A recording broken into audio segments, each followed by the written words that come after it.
Hey, welcome, Miles. Biggs Ideas. What's happening, brother? Hello. Happy to be here. I'm getting a little bit more sleep. So hopefully to the world, I look a little bit more awake this week. Life is good, Dave.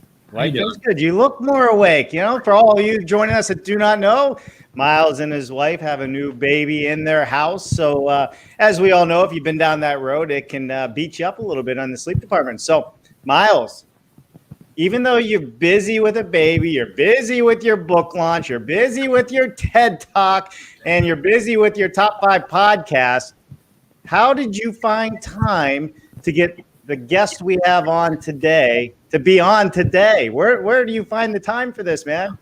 Well, you know, it's funny. You got to make the time, like we say, right, Dave?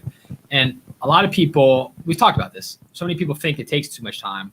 Guys, all I did to get Maayan, who is phenomenal, and you guys get to meet her soon, she posted saying she wanted to be interviewed on more podcasts. So all I did was respond to her post and comment and engage in a little bit of conversation on LinkedIn messages, make the ask politely. She said yes, and here we are. So a lot of things that seem that they're out of reach are just because you haven't tried reaching for them, right? So all I did was reach out, and she said yes, and here we are.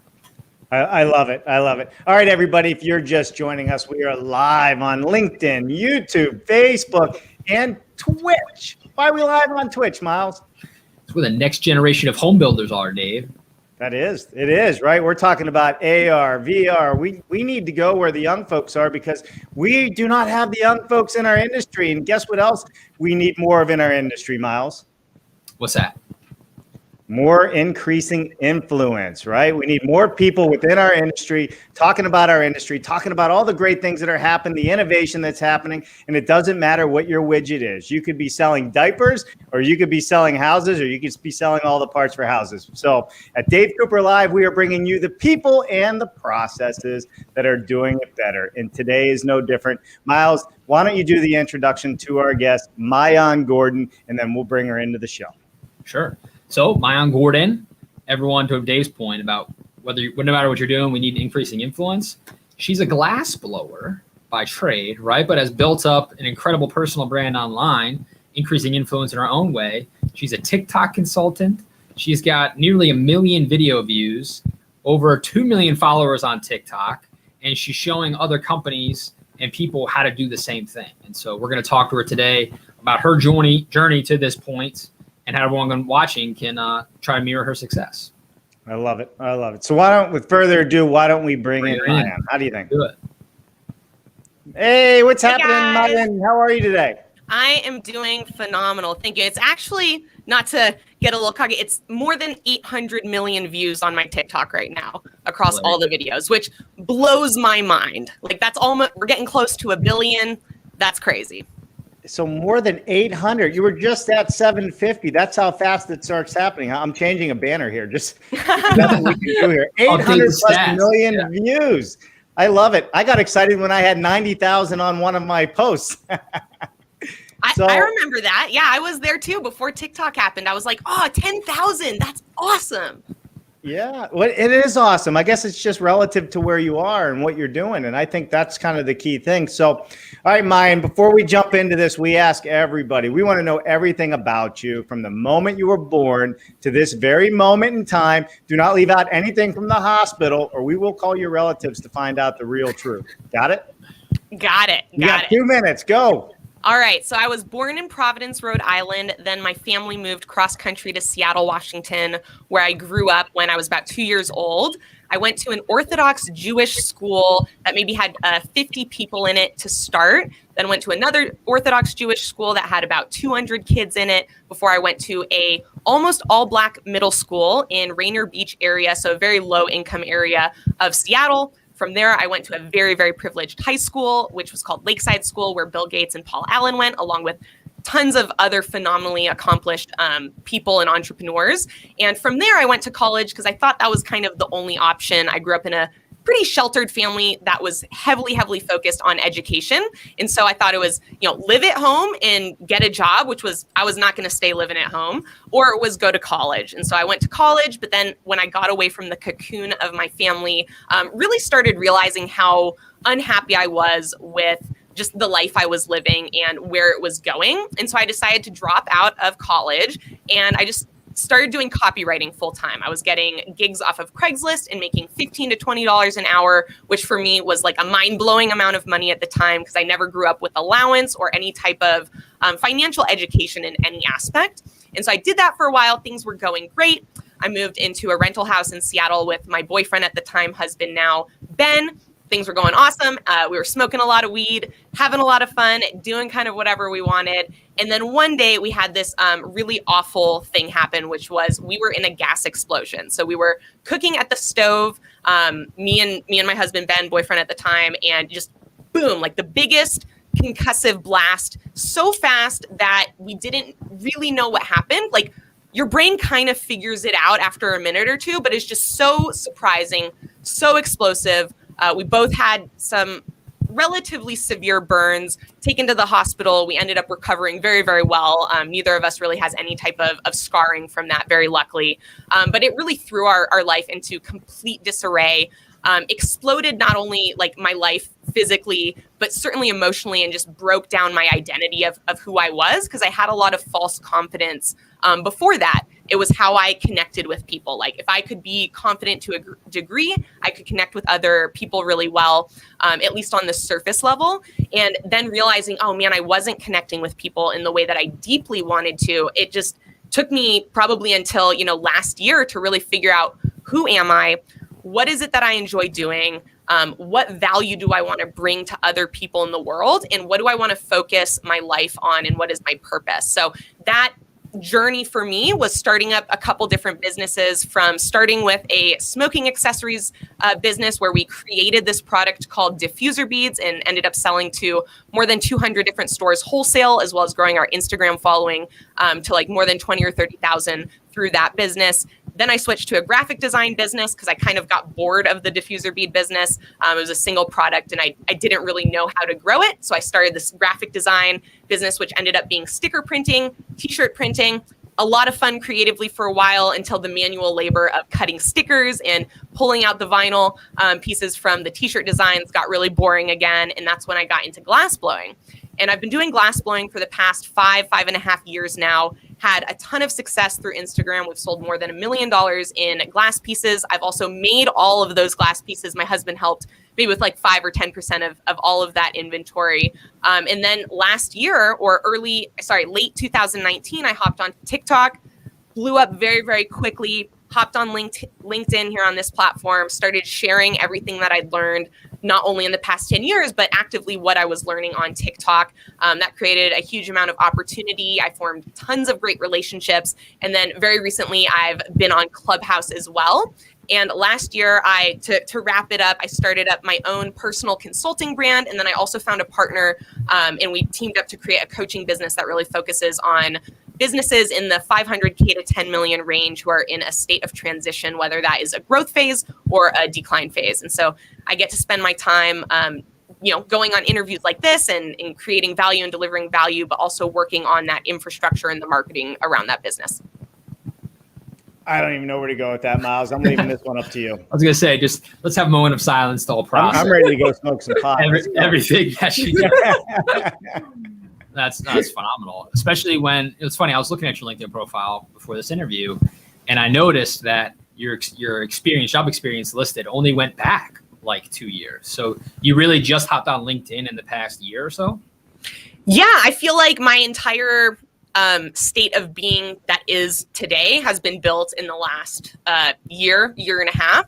And really everything else before that was like figuring out myself, learning all of these things that maybe I couldn't learn through just reading a book. Like I got a massive amount of business experience, made tons of mistakes, made enough money to buy a house, and kind of take our life from being in this homeless, totally broke, owing lots of money place to a place where now we're doing financially very well. And a lot of that is really due to LinkedIn. That's awesome. Wow. That's amazing. So backing up just a little bit, and we'll get into the business stuff, but something you said before we went live was this idea on how happy you are, and you get to be the happiest person because you're helping other people. But before you got to this point where you can help others, you had to help yourself.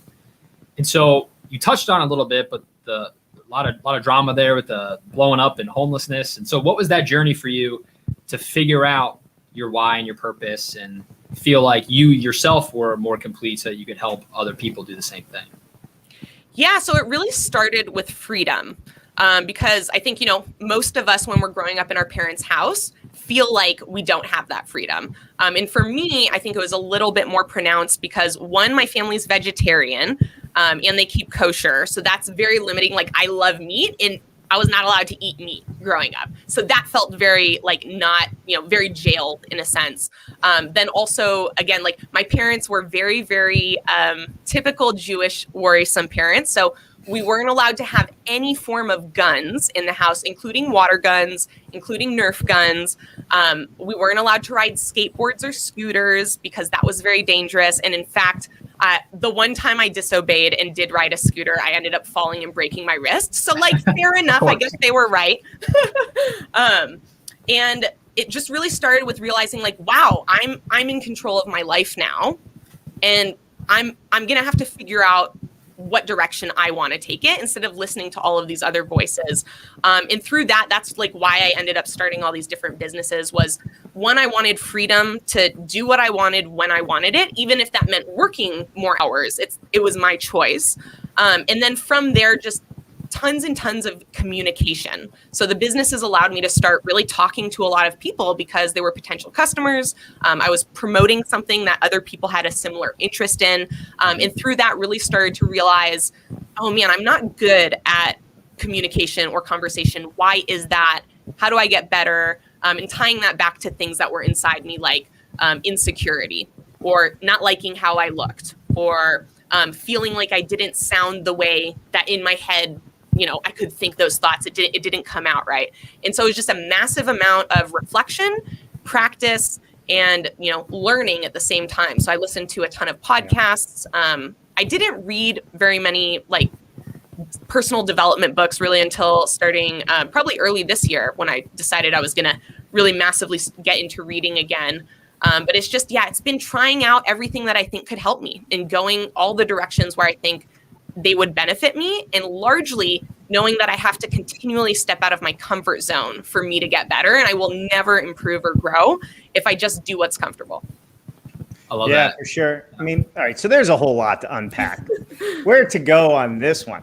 So let's talk about this uncomfortable side of things. And this is one of the things that we hear all the time on our show. And when we're not on the show is, well, I just I can't do that. I can't be on camera or I can't do a podcast. Right.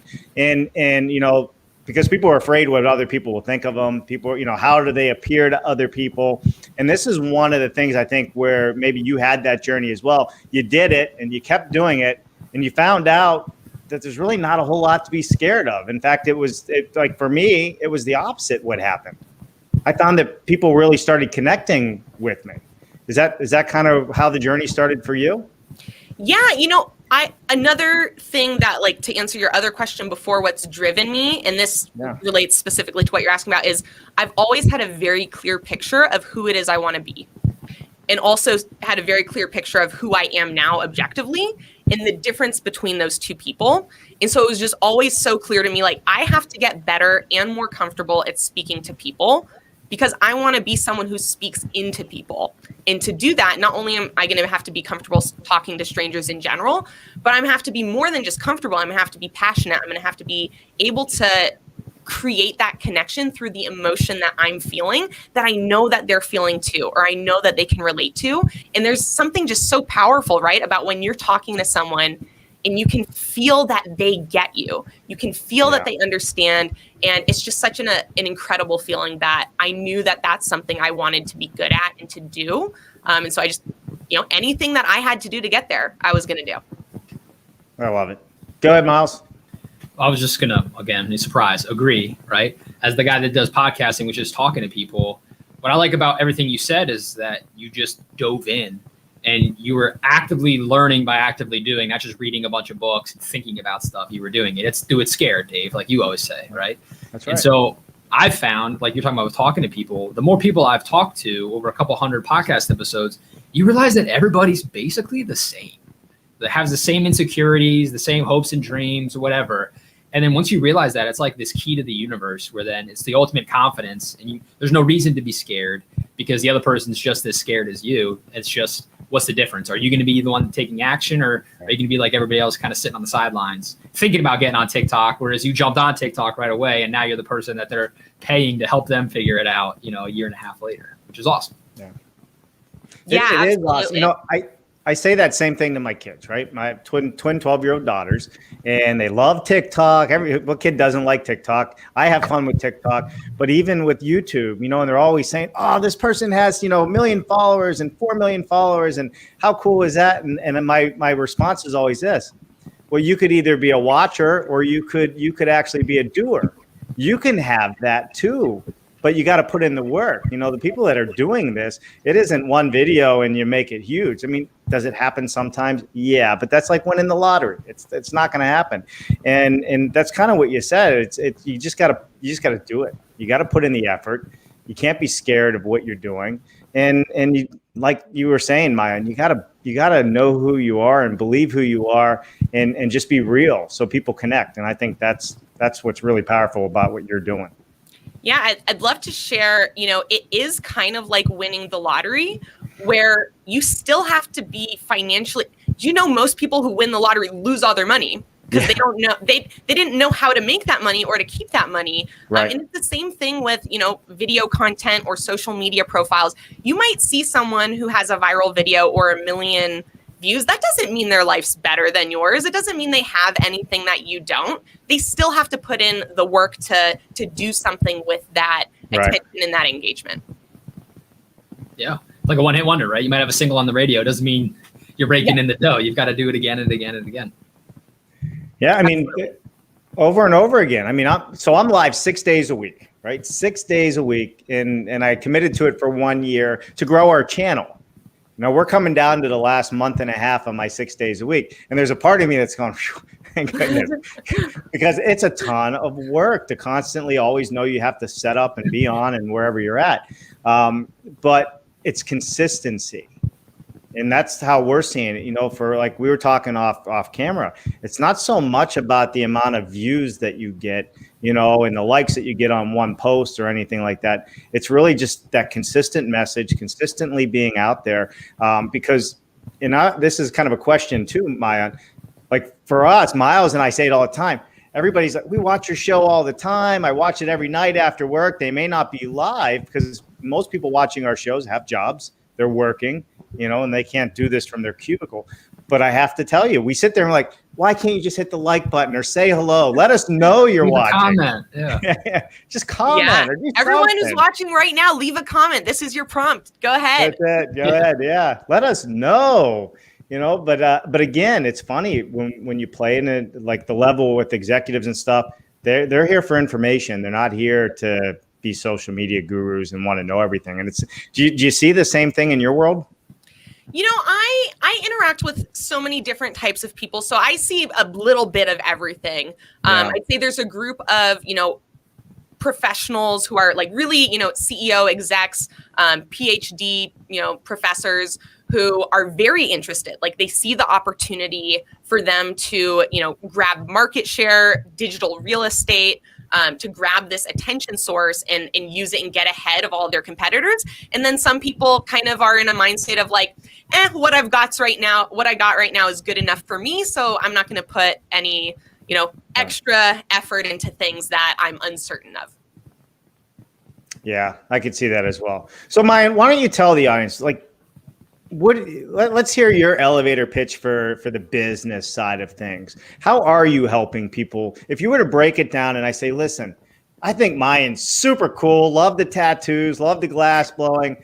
I want to work with Maayan. What happens when I reach out to you? Like, what are we doing? Walk me through your process and tell me how your services help us to grow. Yeah, absolutely. So with my process, it typically starts with an introduction call. Sometimes I'll skip an intro call and just gather information through like direct messages, depending on how responsive someone is. I'm pretty good at feeling people out initially. And so it starts with, an intro, asking a bunch of questions, finding out like, where are they now? What are their goals? Why did they contact me? Like, that's always something I'm really curious about. Why'd you reach out to me? Why'd you connect?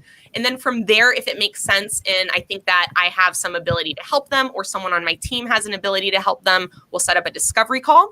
And that discovery call might be with me. It might be with someone else on my team based on their expertise being able to deliver more value than my expertise. And then from there, we'll typically create a proposal, send over a proposal, do a proposal review meeting to make sure that, everyone's on the same page. There aren't any questions. We didn't miss anything. And then from there, we like to sign a contract and start working with the client. But that's pretty much the process.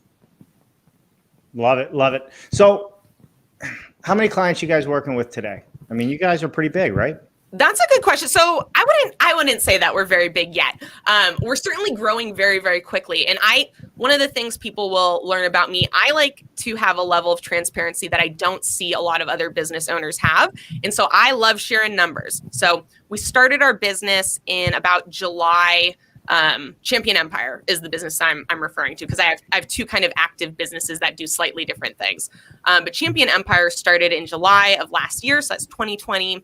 And we, in that whole year, did about 40,000 in revenue as we were really developing product, finding a couple team members, doing market testing to make sure people wanted what we were offering, tweaking. There was a lot of tweaking and kind of pivoting in the beginning. Yeah. And then once we really got our products and our process and our people put together, we've already done more than $40,000 this year. So what we did in 6 months, we've already surpassed in a month and a half. So we're growing very quickly.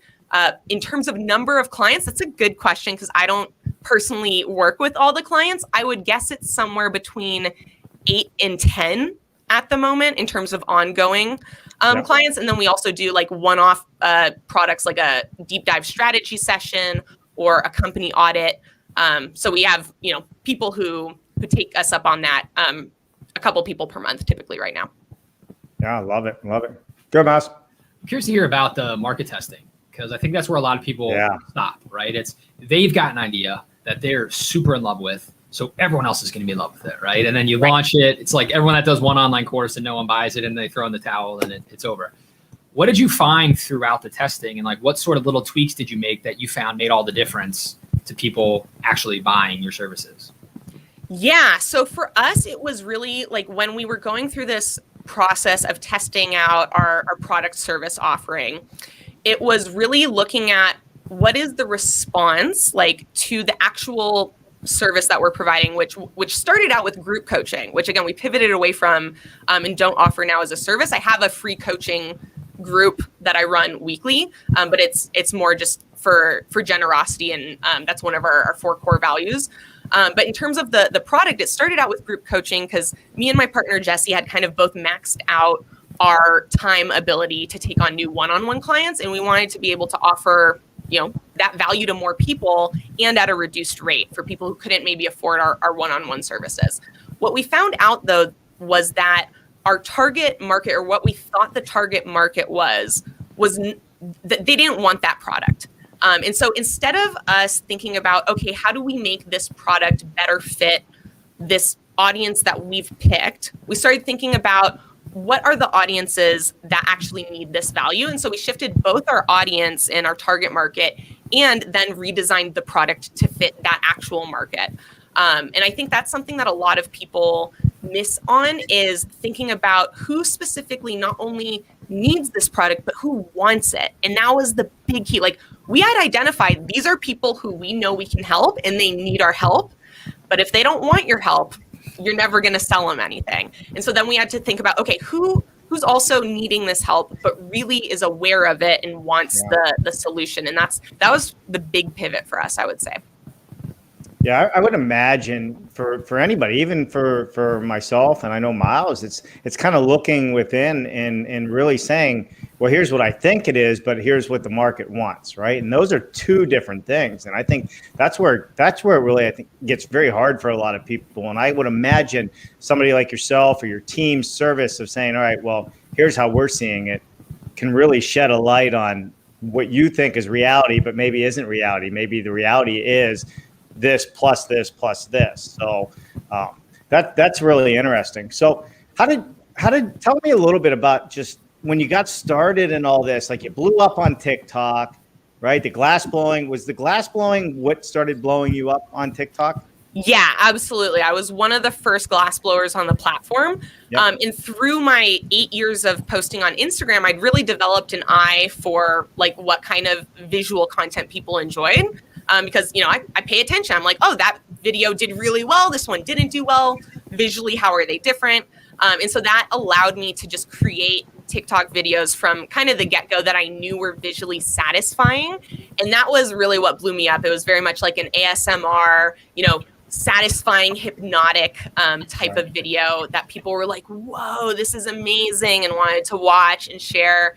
And so it was, good timing, good content. And then I'd say probably 4 to 6 months in, I started branching out and doing more content that was more centered around me and my personal brand and some of my interests. And now I do probably 50-50. Right. So go ahead, Miles. I'm jumping on Miles. I told you I'd talk a lot. Tell me about take a breath and ask, right? Well, this is a perfect intro, right? If you see the sign behind me, other way, right? It says "Do the unseen work," right? So that we started talking about my TED Talk before we went live, but that was the topic of my TED Talk. Was we see you for one thing, right? You're all these millions of views on TikTok, but there's all the stuff we didn't see. So you just touched on that a little bit, is we didn't see the 8 years of posting on Instagram and what you were able to learn from that to bring over to TikTok. What are other things that you have found like that you made an informed decision off another experience and that helped you grow? Because I think a lot of people sometimes miss that. They think everything's so siloed and that one thing can't be related to the other, instead of allowing seemingly unrelated experiences to compound into something awesome. Yeah, for me, the thing that no one will ever actually see, but was instrumental in my success, was 50,000 plus direct messages sent through Instagram with customers who were buying a product within a 3-year period. And I know that because I could look at my transactions on like my PayPal and my Shopify, which is what we sold through at the time, and see like, oh, cool, we did, 15,000 transactions this year. And I know that I had a conversation with every single one of those customers because that's how they purchased, was through, hey, I want to buy this piece. Cool. What's your PayPal email? I'll send you an invoice, that type of deal. And that amount of repetition allowed me to do A/B testing on communication, where I'd have, when someone would buy something or win an auction, because I did auctions on Instagram, I had to message them and say, hey, congratulations for winning the auction. Or maybe I'd tweak a word. Hey, congratulations for winning the auction. I'm so excited for it. Like, there were so many different versions of the same thing that I got to test out to see what really connected with people and what words had a powerful impact. I love that. Yeah, you're right, Ma. I mean, that's the play of words, very powerful. Very powerful. Miles and Jennifer, my wife, are expert writers. Like, they love to write. I say this to everybody, you send me an email with more than 2 sentences, I'm calling you. Because it'll take me longer to write back 3 sentences to get it the way I want it to say versus how I'd say it.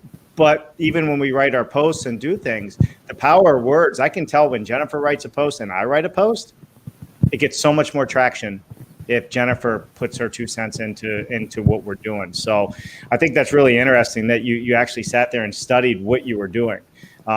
My question, moving on from your comments about how you blew up with the glass blowing, was at what point internally did you say, wow, I can have a personal brand as well in this? Like, how did you make that shift to say, all right, well, I want to not just be known as a glass blower, but I want to be known as somebody that can impart my knowledge and wisdom into others, as you would say? Yeah, so it was always something I knew because through Instagram, I had hundreds of people reach out after buying glass pieces and say, hey, thank you so much. This glass piece helped me get through this very difficult time, whether that was their grandma died or, they were going through something like with a friend. Like, there were all sorts of people who would reach out and say, hey, this glass. And I knew what they meant was, hey, your glass plus the messages you post on social media, and that's what I'm attaching to this glass piece, helped me get through, because every time I would look at the glass piece, I would feel empowered or supported or encouraged in some way because I would be thinking of you. Now, that's not exactly what they said, but I could tell that's what they meant because they weren't, having that same relationship with glass pieces that they were buying from other artists. And so Right. I always knew that anything I ever did was going to really be about that. It wasn't going to be about the product or the service I was offering. It was going to be about empowering other people and helping them not feel alone. And so, I wanted to ride kind of the wave of momentum that I had. So I didn't post, again, any videos really of myself when I was in that peak growth phase, because I didn't want to, mess up the algorithm, or like I was just trying to squeeze the orange juice out of that orange. But then after a while and I hit, more than 1 million followers, I was like, it's probably okay if I slow down a little. Like I'm at 1 million now. Like if I get more, great. But like, this is plenty. Let me start branching out and like developing this audience that I already have into people who support not just glass blowing as an art, but really support me and the brand that I'm building and everything that I value. Love it. Love it. Miles, you're awfully quiet. Well, no, I think I'm quiet when I think, Dave. But what I like about that is I think in housing, because that's the main audience, right, for this show, is it's easy for people to feel like people care about the house. They don't care about me, right? I want to show the beautiful kitchen and bathroom, and that's what people care about. So for you is the glass blowing stuff. But I think it's so true, and I think it's not capitalized on enough in the housing industry is who the heck's building my house? Like, tell me about this person. Are they a good person? What do they believe in? Like, show me what goes into this beautiful picture. And then they attach that to it. And it's the love and the craftsmanship, not just a commodity. And that's what you're able to do with what you're talking about. And I just love that. So everyone watching, do that, right? And it's just a slightly different tweak where it goes from nobody cares about me, they just want this, to they're going to want this because they care about me. And I think that's so important. Yeah, and what you brought up, storytelling. Yeah. Guys, storytelling is the most powerful sales tool you can imagine. And you can tell so many great stories about not only the people building houses, but the houses themselves. Like, why that design? How did they know to put that there? Where did they learn that? Where did they come up with that idea? So I think there's so much that's applicable to any business, but especially like housing is really interesting because there's also a huge trust factor, right? That's how realtors build their businesses, is through meeting people, getting them to trust them so that they know, man, I'm going to be spending hundreds of thousands of dollars. I want to have someone I trust giving me the best advice and having my best interests at heart. And I would never purchase something of that expense without really feeling like I trusted the person who was selling it to me. You guys are setting me up for a soapbox. Go ahead, Miles. I'm going to go. I was going to say, which goes soapbox. back to communication in words, right? Because being able to communicate effectively leads to that. And so I know you said you just got into reading. So book recommendation for you and everybody else watching. One of my favorite books is called Exactly What to Say. And it's by Phil M. Jones. He has exactly what to say. And I believe he's even got exactly what to say for real estate agents. It's funny we're talking about this, but it's a really small book, but it's super actionable. Like, this is the word to say instead of that word. Some of that testing you said. I'm going to write that down right now. It's a great book. And I listened to the audiobook version. I actually was able to interview him on my podcast. He's a super cool guy. He's over in England.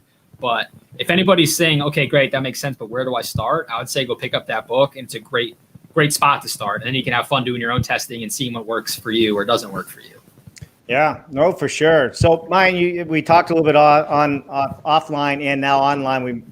Miles set this up. So, one of my talks at IBS this year is about inbound marketing and video and the use of video. And this is how I got started. We didn't get into my scenario on this, but I got started. I was a home builder. And I started doing selfie videos, walking through the homes, talking about all the great things we're doing. This is what we're doing. Oh, this is the hiccup we ran into. This is how we fixed it. And we started doing that. And it took about 6 months.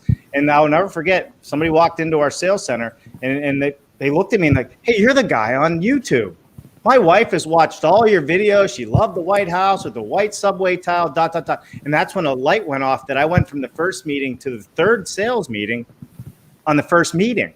Like, we skipped all that stuff, and it was weird because I'm like, I don't know you. Right? I mean, I know you're talking to me as if we got this relationship and this and that, but this is exactly how, my video, career really started, and how Miles and I met, because I interviewed Miles. Miles was the general manager of one of the largest modular manufacturing companies in the country. He was all but like 12. Overachiever. This is the overachiever. But this is how it all started. And I preach this all the time. And so, hey, listen, if you are listening, I'm going to self-promote this one.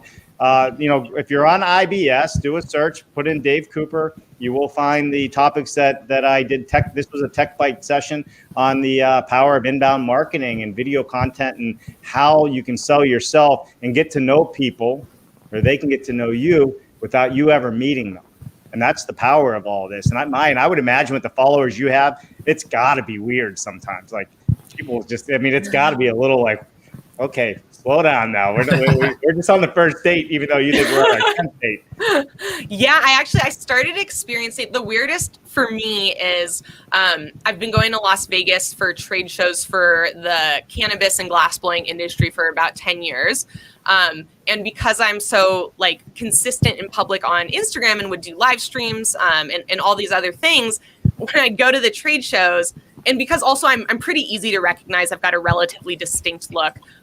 People will wave at me and they'll be like, "Hey, Maayan," and I'm just, "Hey," like pretend that I know them as well as they know me. But that would happen a lot where people would come up and like, they're telling me things like, yeah, like we've been best friends for 5 years, and I literally have no idea who they are. But it's a lot of fun, and it's certainly something that I'm a lot more used to now. And I think it's also, I've gotten much better at attracting the people that I actually do form that very quick, deep connection with.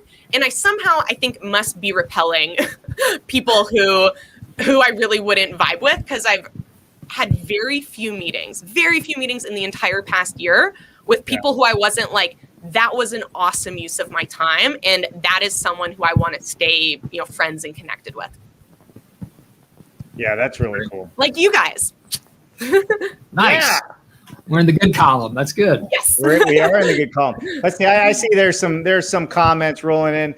Damien, he says, "Hi guys, greetings from Ireland. What is happening, Damien? Good to see you." What is he writing here? In Lee, one of my contacts showed stats that indicated LinkedIn that there was only 1.7% of the property industry was using this platform. All right, think about what that. An opportunity. All right, so here we go. Right, it's the same thing on YouTube. Last year when I did a talk at Tech Bites, I was talking about YouTube, and only 9% of small businesses were utilizing YouTube. And that's going back to the video story we were talking about and how we got started. It blew our business up because we were doing facts. We were answering questions and doing all these things where people thought they knew us. So you're right. LinkedIn is only in its infancy, I believe. And it's amazing. It's growing fast. I wish they'd get better with their YouTube or with their video management. That's the worst part about LinkedIn. But yeah, that's funny. I think, Damien, you just found your calling, man. There you go. Become the land guru on LinkedIn, property ownership, right? And if it's that low on LinkedIn, imagine what it is on TikTok or Clubhouse or any of these other, this is the professional forum on LinkedIn. And if those professionals aren't even here, they're definitely not the other places. Yeah. And it's funny in this world, all of the investment bankers, the people that are buying the land, that are really doing the large volume business, big production builders, Marriott hotels, they're all on LinkedIn. They're all here. So why wouldn't you be here talking about your wares and services? Even for yourself. I never really thought about LinkedIn for glass blowing and cannabis, right? But the reality of it is, you've grown exponentially on LinkedIn, and you're following for your personal branding. And I think one of the things that's really cool about you, Maayan, is you're different. And I think that's what makes it so great. And I think that's what Miles and I love about the live stream. It's unedited. It's not canned. It is what it is. Who would have known we're talking about cannabis today on our show? You know what I mean? And just to be clear, I'm not in the cannabis business at this moment in time. Well, that's okay, though. But even if you were, it's okay. I'll also say to that, if I was, LinkedIn would absolutely be the platform I was trying to promote through, because there are tons of like really high executive level, investor level people in the cannabis space on this platform. And there's no real community around it yet. It's just people on the platform reading stuff, mostly observing. They're not creating a lot of content. So there's a huge opportunity in that space as well for someone to brand themselves and become a voice of the industry. There's a ton of opportunity. All right. You got something, Miles? Go ahead. I was going to say, speaking of community and opportunity, the newest social media darling is Clubhouse. We touched on that a little bit. Oh, come on, you guys. You're going to go there? Yeah, that's a perfect segue, right? So I'd love to hear your perspective because you were able to capitalize on everything with TikTok. What do you see happening on Clubhouse? How are you using it? How do you advocate for others to use it? Just start there. Yeah, I love Clubhouse. I think maybe start with what Clubhouse is first, because I think that's the bigger thing. Sure. So Clubhouse is kind of the newest social media app that's gaining a huge amount of traction and buzz in the media right now. It is an app where you are having live conversations with people. So there's no video component. There's no picture component. You have a little picture in your profile, but you enter something called a room, and it's just like a chat room. But instead of you texting a chat, it's all audio. And they have different kind of spots where people are going to be. So there's an audience, they can't really speak. And then there's what's called the stage. And so you'll have speakers on the stage. You'll have moderators who are helping to run the room, pull people up onto stage so they can ask questions. And it's like live podcasting or a live talk show or a virtual conference that's happening live. But it's all discussion based. So I don't have to write anything? You don't have to write anything. Miles, you should write something in your bio. You should definitely write that, Dave. I should have led with that. You failed to tell me that part. I'm in. Dave, it's like this live stream, but you can do it laying down in your pajamas. How about that? You don't have to be. You don't have to put on pants or anything. Yep. Hey, listen, that's my kind of place. Be like being at Orient Beach in St. Martin. I'm in. Let's go. All right, keep it clean, Dave. Go. So now that we know what it is, right? How are you using it, Maayan? What do you see as the opportunity there in business and personal branding and increasing influence in general? Yeah, I mean, for me, it's a great opportunity because I have developed some level of like speaking skills. So for anyone who feels comfortable speaking, this is for sure an app. Or if you're looking to get better at speaking, this is a great app. And how I've been using it is really to form relationships. 1, deliver value. 2, connect with people on Instagram after you've delivered value. And then 3, have a conversation with them to see how you could bring them value, how they can bring you value. And so I've actually been fortunate to get kind of pulled into this one club. That's kind of what they call different groups that you can organize on the app. And so I'm part of this club called Breakfast with Champions, and it's got maybe like 15 to 20 incredible human being moderators. And I've been able to, make some really awesome friendships. We're all bonding in the Instagram DM group chat that we've started. And every day in the morning, I hop on that Clubhouse room and I listen in, I provide value. So I'm building more brand, building more voice, but really connecting with powerful human beings that I'm deeply aligned with, and us all supporting and encouraging each other. I think is something so many of us are missing out on, is that like peer support group. So for me, it's an amazing place for a peer support group, and just like another great group of friends. We're like planning to rent an Airbnb and like all fly out and make a bunch of TikTok videos together. So it's really fun. So all right. So I go on Clubhouse, I sign up, I have to write a sentence or two. I'll get somebody to do that for me. And then how do I get into these clubs? Like, how do I get invited to like a club like you're in? Like, how do you end up in this space without having to spend a lot of time searching for that space? Yeah, so there's a feed, kind of like any social media platform is going to have a feed of content, but instead of content, it's rooms. So what that means or looks like is you'll see a description, a name and a description of the room. So it'll be like, how to grow your TikTok, or, millionaire mindset, or any of the various things. Some of them, there's all sorts of interesting things. There's been comedy rooms that I've started where, they have a comedy show and different comedians telling jokes. There's been dating rooms where like people are set up on these kind of blind dates on Clubhouse, and everyone gets to listen into their live blind date, which is, I think, a fun type of kind of reality show. So you start picking them, and you can, what is it called? Not subscribe to the clubs, but you can kind of like turn a notification, follow the club, I think is what it is. And then you'll get notified when that club has different rooms. So as a creator, let's say, or just a user on the platform, you can ask to start a room under someone else's club, and then it appears to all of those club members. The other thing you can do is select up to 15 interests. And based on those interests, again, the feed will populate with different rooms around those interests. Cool. All right. So Miles, I will see you tonight in Clubhouse. I'll be in my pajamas in my bed because that's where you suggested I should join from. And we're gonna give this a go. Here, let's a couple comments here real quick. Henry Mickelberg, I'm slightly concerned that I might have to follow up on my day job with being nice to people. That is funny. He had a follow up then. He said, "Glass blowing and cannabis sounds like something I could entertain." There you go. Love it, love it, love it. Moving on. Here we go. Damien's active. You know, I've seen Damien a few times this week. So back in the 70s in Ireland, it was unheard for developers to have fully furnished show house, let alone landscape gardens. Once someone did it and gained its traction with the public, every developer did it. It's the same with personal branding today. What a great analogy. Yeah, your personal brand's like a really nice house. Yeah, it is. Think about it. Some builders have better reputations than other. And it's funny. I know in New England, Connecticut, there are some builders that can get double or triple the price of their home because of who they are. Right? Yeah.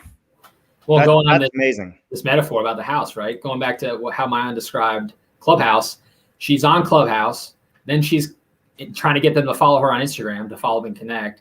And now they're going to get together and make TikTok videos. So each social media platform is like a room in your house that you're building, right? And it's all, it's all supporting one another. And ultimately, you want to have them a clear call to action and a way for them to actually talk to you and buy something. Otherwise, you're just making a lot of activity without creating income. But it all does complement one another. It's pretty cool. So with Clubhouse, do you need an Apple phone and an invite from somebody already in Clubhouse? You do. I only have an Android, so I got to borrow one of my kids' no. phones? Yep, you gotta borrow one. I'm convincing my husband to get an iPhone just so he can join as well. That's funny. Everybody in my family, to include my wife and kids, all have iPhones. I'm the only Android one left. There you go. Gotta do it. I love it. Jennifer made a comment. Mic drop for Miles J. Biggs, building the rooms in your house with social media platforms. There you go. I love it. All right. So Maayan, we're at 50 minutes already. Time flies. You know, let's take the last few minutes and what are words of advice? Like if I wanted to join TikTok or I wanted to join Clubhouse or I want to increase my influence on LinkedIn. If you were to give anybody advice on each one of those platforms, what would it be to start? Familiarity is more valuable than virality. Meaning, be consistent, show up every day, and that's actually more powerful than you going viral. Because if I had to pick between 10 people who are raving fans of me and 100,000 followers who really didn't care at all, I'd pick the 10 raving fans. So the way you do that is you show up consistency because familiarity breeds relationships. It breeds trust. It breeds all the good things that you want as a business, as a brand. And so make sure that you're showing up every single day because it's the consistency over anything else that is going to lead to your success. I love it. So don't get caught up on the content as much because I know a lot of people just, I don't have anything to say, or today I didn't have anything to say. But what you're saying is there's always something to say. Just show up and say it. Yes. And, try and lead an interesting life. Like no one wants to lead a boring life. And if you think your own life is boring, try doing something a little bit more fun and interesting. Like that's a real suggestion of, how have I been so successful or able to grab people's attention? Because I'm interesting to them. They're curious about me. If I presented myself as being boring, how many people would want to talk to me? So don't, do things to your own detriment and be like, I'm so boring. I have nothing to say. You have tons to say. You're super interesting. You're a human being, and human beings are fascinating. Well, and that's it. And we all have our own little quirks. We have our own little things that we do. And sometimes focusing on those quirks is what people relate to because they have them too. They're just scared to say it. Right. And I think that's some of it. Relatability is interesting. That explains everything for you, Miles. Hey, speaking of curiosity, I got a really random question. I'm just going to throw it out there because I've been curious about it for a while now. Is that a real brick wall behind you? No, it is a virtual background? tapestry that I bought off Amazon. Yeah. But it looks wonderful, doesn't It it? does. I'm looking at it, I'm like, are those real? She's a light on it. What is that? Yeah, look, we'll blow it up. I know it is. I thought you have a brick wall in your apartment Yeah. or house That or would be whatever. so You cool. And spray I painted the whole painted thing. it. That would be a That's what I fun thought. project. Yeah, you're all artistic with the glass blowing, right? I thought. Yep. All right. I love it. I love There's it. a secret. Get a backdrop for your videos. Yeah, for when sure. you guys have no idea how many times I hop on a Zoom call, and to your point of people watching, your videos that you post, people will go like, "Oh, it's the background, it's the brick wall." And to me, Nice. that means, "Oh, I know you've watched my LinkedIn lives," because Sure. otherwise you wouldn't have seen this brick wall before. Right. That's right. part of the brand. That's a good point. It could be an overlooked part of your personal branding is what's behind you when you're talking. Yeah. Yeah, for sure. How do you? Here's something that I will ask publicly. Statistically speaking, on LinkedIn, being a personal brand, you don't have the same stats that one would get when you have a business plan or a business page on LinkedIn, and on YouTube and others. It's so funny. I mean, everybody's caught up in likes and I guess following. But is it really about the likes and following, or is it about the views? Like, what do you see in your world of TikTok and others? What do you look at that's most important to you? To me, it's probably the comment section, because that's how I can really gauge, one, how well a concept or a message hit home with people. I can also learn a lot about my audience in their comments and how they think and how they feel and what they think about what I'm saying. And to me, that's the most important thing, is just really getting to understand my audience better and make sure that because of that, I can give them the best value that they're looking for, instead of Right. me just being on kind of like a high horse and saying, I've got all these great things that I'm going to tell you guys about, and you're going to listen to me because I'm so special. I really think about each post that I do and think about, what is this going to do for my audience? And then I make sure to look and see, like, did they engage with that? What ways did they engage with that? And did I create some value for them? Yeah. I mean, that absolutely. I couldn't agree with you more on that. And it's funny, there are some episodes where we'll have hundreds of comments, right? In our space. There's other episodes where we have a few comments, but when I look at all the different social media platforms, there's people out there, but you're not commenting. But we won't hold it against you as long as you like, share, and follow us. And please follow Maayan and Miles Biggs, book writer, author, TED Talks, Keynote, Top 5 podcast. I got to surround myself with more people like the both of you, for sure. Thanks, Dave. I love it. All right. Maayan, thank you so much for coming on our show today. This has been awesome. I hope that people are listening and our audience that's going to follow this and watch this tonight and tomorrow. Please reach out to Maayan with any of your social media needs, your questions, your comments. I know I'm going to right after this show and learn. We can all learn from Maayan and from Miles. Don't forget about Miles and buy his book. Maayan, you have a book yet? Not yet. I am in the very beginning processes of figuring out what that book is going to be about. And then also my amazing friend, Scott McGregor, he has a book series called Standing O. And he's invited me to write a very small excerpt in that next book that he's going to be publishing. Nice. He's already done 3. It's an amazing. Everyone go check out and follow Scott McGregor. He is one of the most generous, kind-hearted people that I've ever met, and everything he does is to support others. Scott McGregor. Maybe we can put that link in the comments after this, or we'll add it to the show notes as well. Because everything's going to live on YouTube. YouTube is our go-to place. This month we are almost at 30,000 minutes watched. It's huge. Awesome. 30,000 minutes watched. I mean, we're getting up to almost 20 hours a day. 20 hours a day of our YouTube channel being consumed, which is really cool. But again, it's not about the followers. To me, it's more about who's consuming the content. Maayan, so we're going to put those links there. We're going to have the links to how they reach out and get in touch with you as well. Hey, Professor Nez, what's happening? Maayan, do you know Professor Nez? I do not. Oh, geez. How do you not know Professor Nez? Professor Nez has been the top 4 LinkedIn guru consultants for the last several years. He's definitely a big player in the space. He has a huge following on social media. Hey, Mr. Professor Nez, I think you should have Maayan on your show. I'd love I think to. she would contribute a lot. He's also a professor. It's not just a name. And I got my start in this when I was really starting out and struggling. Professor Nez was a great resource for me. He always picked up the phone and talked. And I think that's great. I love it. And I'm so happy. He's picking on somebody there. He says, "What's wrong with you?" Hey, Dave, Oh, when I saw Professor Nez last, where I talked to him last, yeah. Clubhouse. No. All right. You're on Clubhouse, Professor Ness?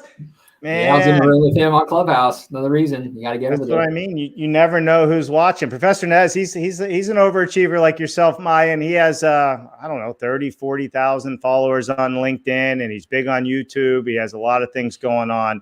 But above all else, he has a huge heart. He's probably one of the nicest guys out there, and I think similar to yourself, he helps so many people, not only with inbound or struggling, with influence and marketing, but just in general, encouraging people and showing With them a life. better way of thinking. Yeah. He comes from his own past as well, like a lot of us.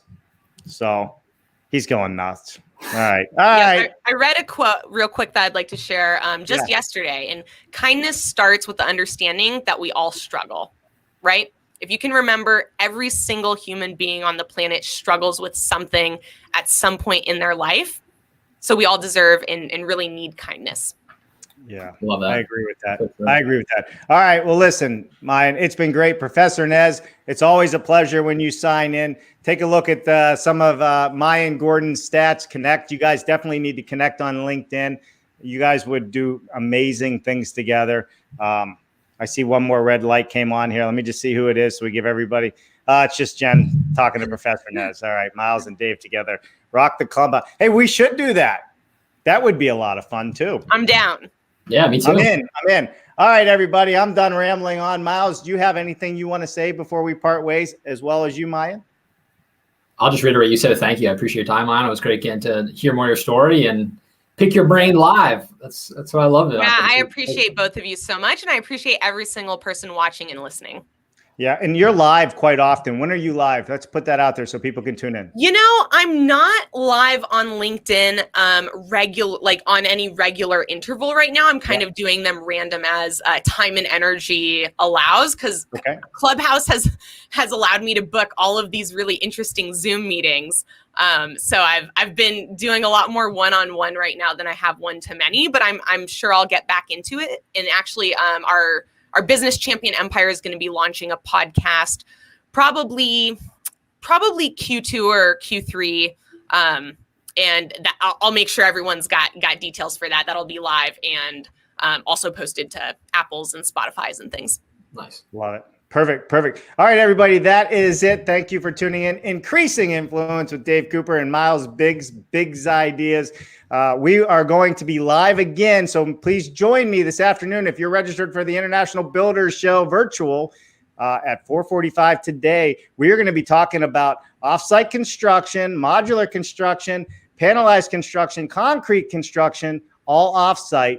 We're going to have a live Q&A. You're going to be able to ask me all the questions you want to ask me. So please join us at 4:45 at the International Builder Show. We will be there. And again, tomorrow at 1 p.m. on Building Science with Mark Bare Naked Willie. So BS Friday. So please join us. I'm losing my mind.